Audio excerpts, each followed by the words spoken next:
Figure shows a spring block system hanging in equilibrium.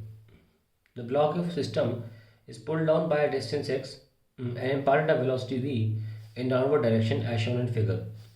Find the time it will take to reach its mean position. Also find maximum distance to which it will move before returning back towards mean position. तो हमें एक question दिया गया है ऐसा कि इसमें block लटका हुआ है, ये मेन पोजीशन थी, लेकिन इससे इन्होंने खींच के यहाँ पर लाके फिर और फर्दर स्पीड दे दी, तो ये जाएगा यहाँ तक जाएगा और यहाँ पर की स्पीड गिवन है एक्स की। तो हम एक्सप्रेशन कैसे लिख सकते हैं, v is equals to omega speed का ए स्क्वायर माइनस यहाँ पर स्पीड दी गई थी ना इस मीन पोजीशन से, मीन पोजीशन तो ये है ना, यहाँ से एक्स की दूरी पर दी गई थी तो ये हमने एक्स लिख दिया यहाँ पे। So v equals to omega square square, amplitude निकालना है हमको, एक्स हमें लेटर दे रखा है तो कितना हो जाएगा v square by omega square is equals to a square minus x square. So we have a square is equals to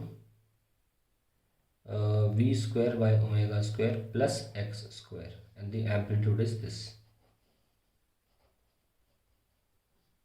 plus x square। अब हमारे पास जो मास है वो m है और स्प्रिंग कांस्टेंट को k ले लिया है, तो हमको पता है k बराबर होता है m ओमेगा स्क्वायर।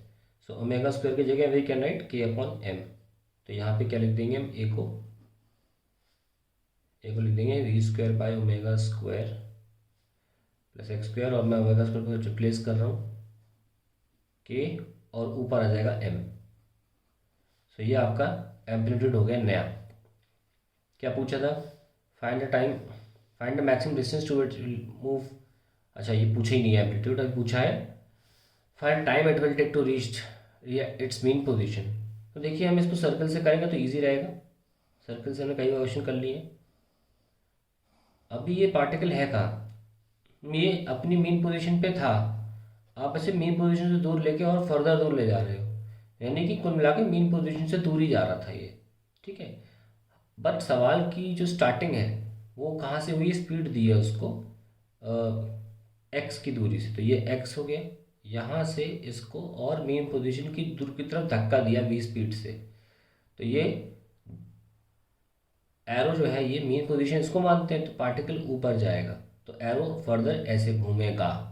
और उन्होंने सवाल पूछा है find time it will take to reach its mean position, mean position तो ये होती, ठीक है, ये इसकी मैक्सिमम जो पॉइंट है एम्पलीट्यूड का,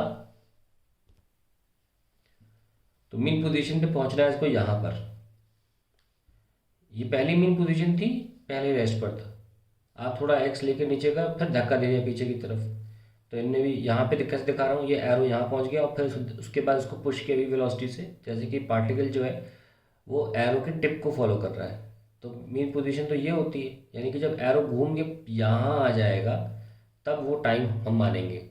सो finally the time is equals to, अगर ये पूरा एंगल थीटा है तो it will be theta by omega. Omega we know what is, how we calculate omega, तो बहुत बड़ी बात नहीं है। थीटा कैसे निकालें, अगर हमारे ये एंगल आ जाता है तो हम पाई में से माइनस कर देंगे, let it be angle alpha, ये लीजिए। तो अब हमारे पास अल्फा एंगल कितना है, ये हाइट कितनी है एक्स, और ये ए हमने अभी अभी निकाला, तो हम इसको ए ही लिखे रहने देते हैं, आप बाद में इसको बड़ा सा खोल लीजिए, एक्स डिवाइड बाई ए, और ओमेगा विल बी रूट के बाई एम।